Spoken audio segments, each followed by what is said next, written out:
Glória a Deus.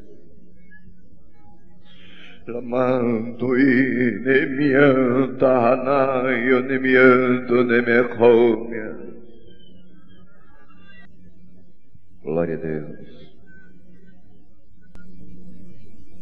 Glória a Deus. Lamasuriki nimianturi kenemia lamano ini niki nimia nahana nuti niki nimia yoni nimia yana heneo. Glória a Deus. Bendito seja o nome de Jesus. Quantos aqui estão sentindo a presença de Deus aqui nesta manhã? Levante suas mãos assim.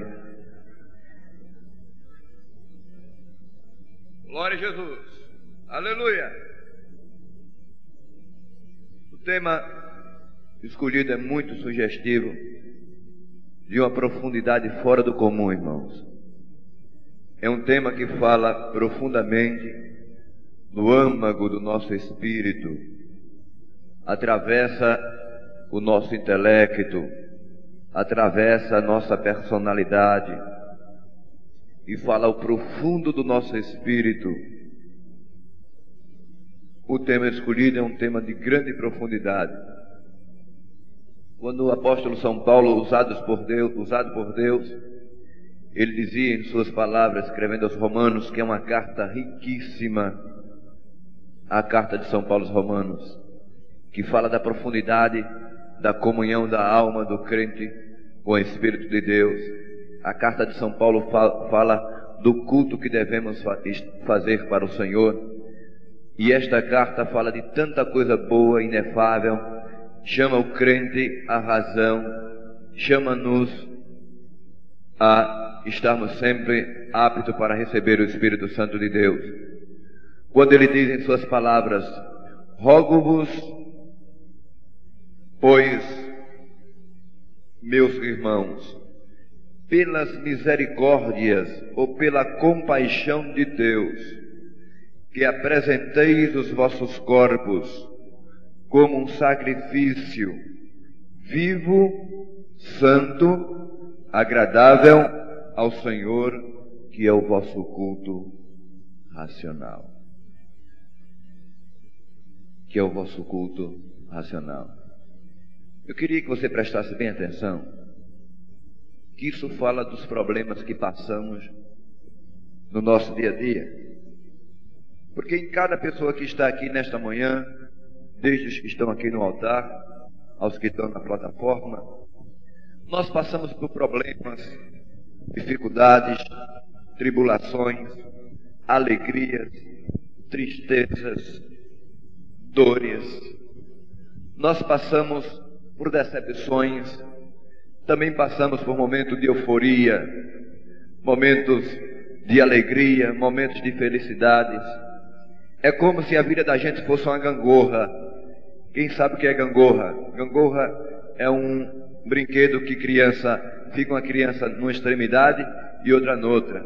Ora uma criança está lá embaixo e outra lá em cima, e ora nós estamos lá em cima e outra pessoa está lá embaixo. Na realidade, a nossa vida é a semelhança dessa gangorra. É verdade ou não é? Dias que a gente está estralando de poder de Deus, falando línguas estranhas, pegando o céu com a mão assim. E tem dias que você está tão embaixo, tão triste, tão angustiada, que mal consegue balbuciar qualquer palavra de glorificação a Deus. É verdade, minha gente? É ou não é? Pura realidade. Momentos que até às vezes o pai da gente quer ajudar a gente, a mãe quer nos ajudar. Às vezes o pastor chega até a perguntar: o que é que você tem, minha filha? E ela simplesmente com uma lágrima responde: nada não, pastor, ore por mim. Todos esses problemas que nós passamos está simplesmente nesses dois versículos que o apóstolo São Paulo escreveu aos Romanos. Quando ele pegou a sua caneta para escrever o capítulo 12, versículo 1, ele estava pedindo, não estava mais pedindo, estava implorando, estava rogando: rogo-vos, meus irmãos jovens que estão aqui em Abreu e Lima nesta manhã, que, pelo amor de Deus, quando chegarem na igreja, apresentem os seus corpos, porque Paulo falou para colocar os seus corpos como um sacrifício vivo, santo, puro e agradável ao Senhor, que é o vosso culto. Que é o vosso culto, todo mundo? Racional. Quando falamos de racional, nós falamos do raciocínio, falamos da memória, falamos da cabeça de cada um, que o nosso problema começa na cabeça, o pecado começa na cabeça, a adoração começa na cabeça, o viver para Cristo começa na cabeça. Quando o crente começa a se desviar, também começa na cabeça. É por isso que Paulo disse, olha, sacrifica o teu corpo, apresenta na igreja o teu corpo como um sacrifício, coloca o teu corpo no altar como um sacrifício vivo. Quem está vivo aqui, pelo menos materialmente, eu não digo nem espiritualmente, mas quem está vivo aqui? Vivo. Quem é vivo aqui? Está vivo, tem vida. Todo mundo tem vida. Então você colocar um corpo como um sacrifício, porque geralmente muito sacrifício era colocado em holocausto a Deus, mas sacrifício morto. Depois que se matava a vítima, o carneiro ou a ovelha se colocava em cima do altar e ateava fogo naquele sacrifício. Mas Paulo estava dizendo, jovem, apresente o seu corpo como sacrifício vivo a Deus.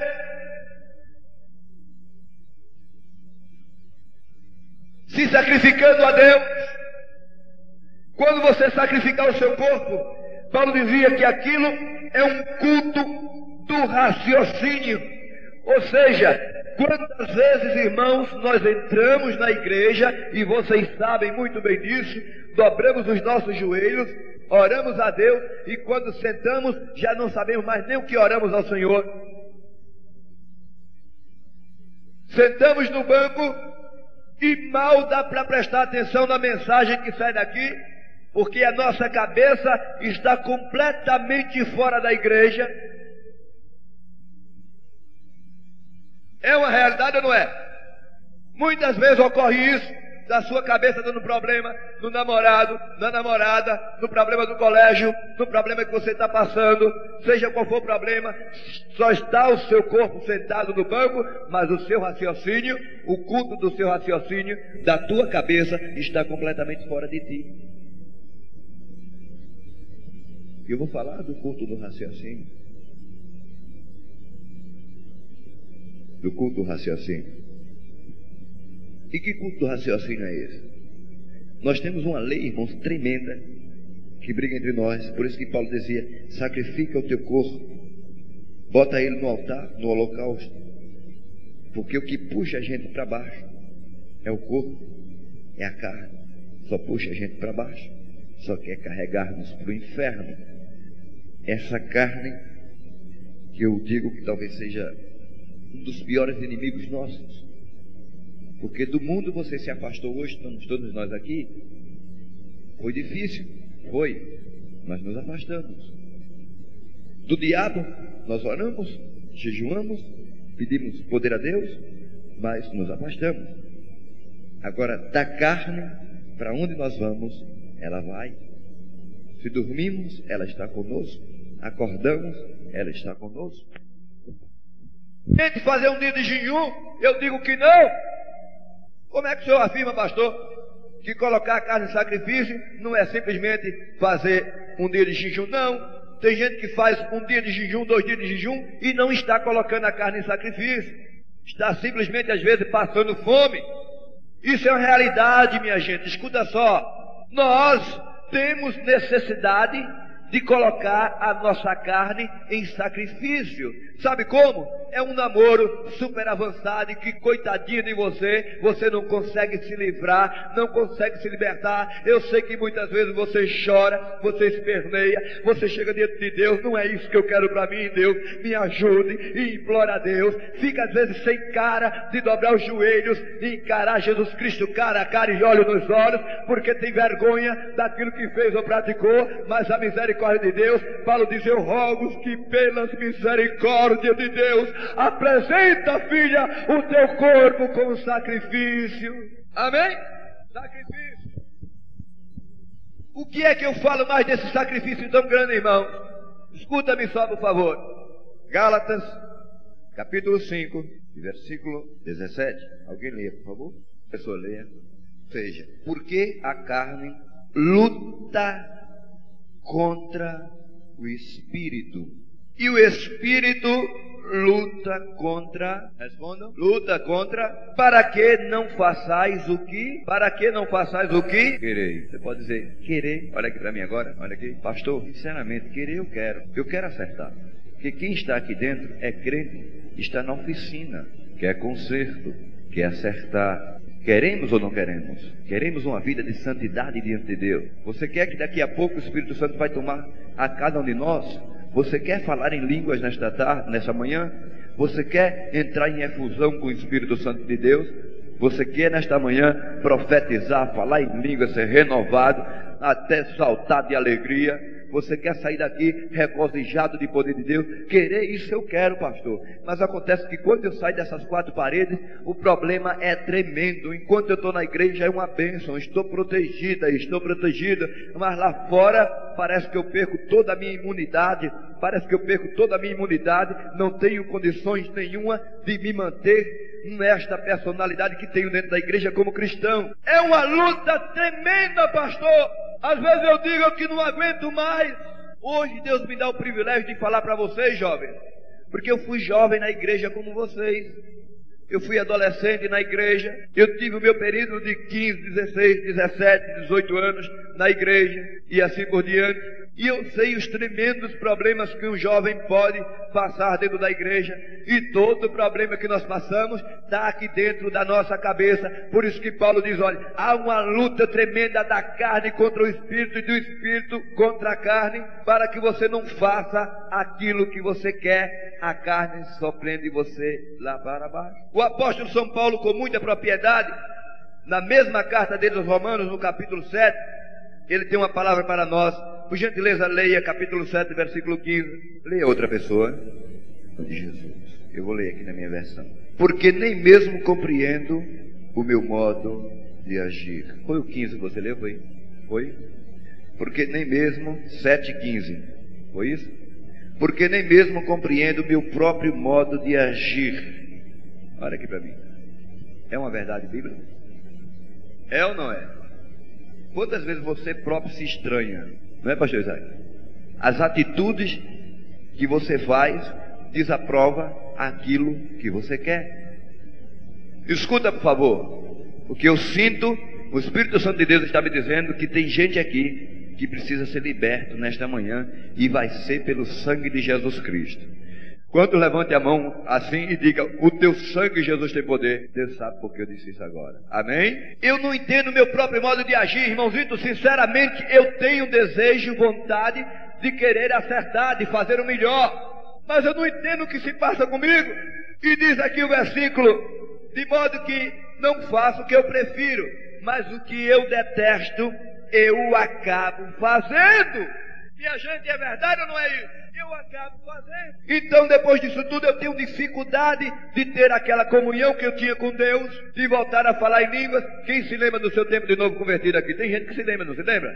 Que você era ligeiro, que corria, que pregava o evangelho, que falava em línguas estranhas. Se lembra dos teus primeiros dias que você foi batizado com o Espírito Santo? Quantas vezes você falou em línguas? Se você chegou chorando ou não em casa? Perdeu tudo isso e agora está, como o apóstolo São Paulo está dizendo, está conformado.